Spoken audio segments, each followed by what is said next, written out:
There were voices. "An admiral? Is this a joke?" one of the voices said. "It's the seal, look at this. I think someone's done something to it." "Is he alive?" "This isn't even our ship." "He's breathing, I have him." I was distracted from the pain racking my body by a pair of soft lips on mine, and a rush of welcome, second-hand oxygen. The kindness didn't last. A powerful fist smashed into my sternum.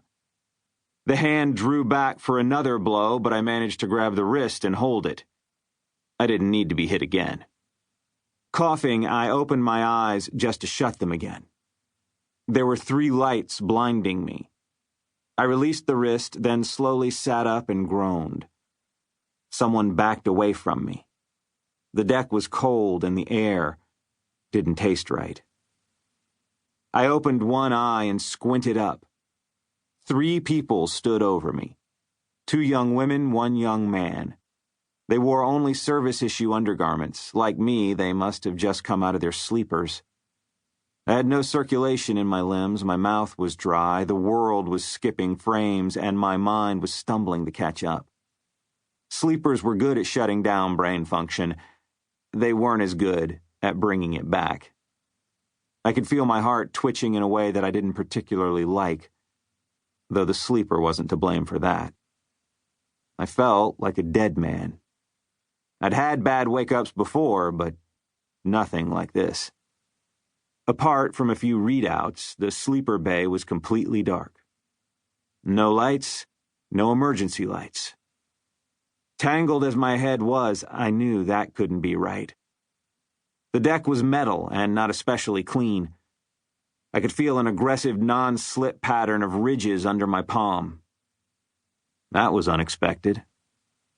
"What's happening?" I asked, rubbing at my eyes and trying to make myself focus.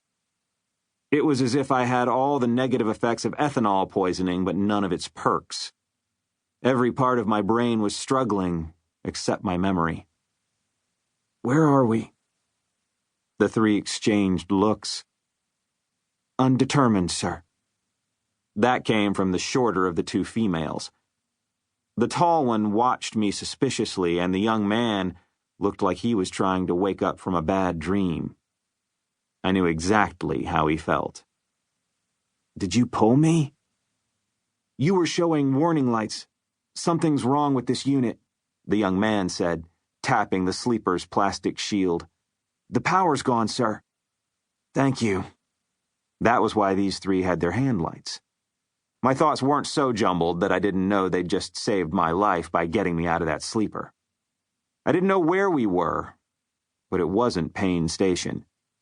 The paralysis was wearing off. I wanted to close my eyes and lie back down. So I got to my feet, wobbling only a little. I reached up, touching my hair. It was short. I'd already known that. I was just checking. The taller of the 2 women was eye to eye with me, and I'm nearly 2 meters. The look she was giving me wasn't particularly friendly. I rubbed my face, finding stubble. I shook my head and considered the 3 young people, thinking fast. I eyed the young man. "Are you a tech?" He nodded. "Ensign Niels, trainee." "Trainee?" "Graduate, sir." I looked them over, trying to understand. "All of you?" "Yes, sir," they replied as one. Evagardian trainees. All graduates. I sort of waved my hand at them. "And you're all going to the Julian?" "Yes, sir." Nice chorus. "First assignment?" "Yes, sir." I pinched the bridge of my nose and groaned. They politely just stood there, staring at me. We were all shivering. I pulled myself together and tried to look as though I was in control of my life. How had these 3 gotten onto a ship transporting me? I took a deep breath to keep my temper under control.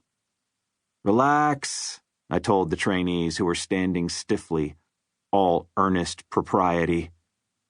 Giving their military customs and courtesies their all, insofar as they could in their underwear.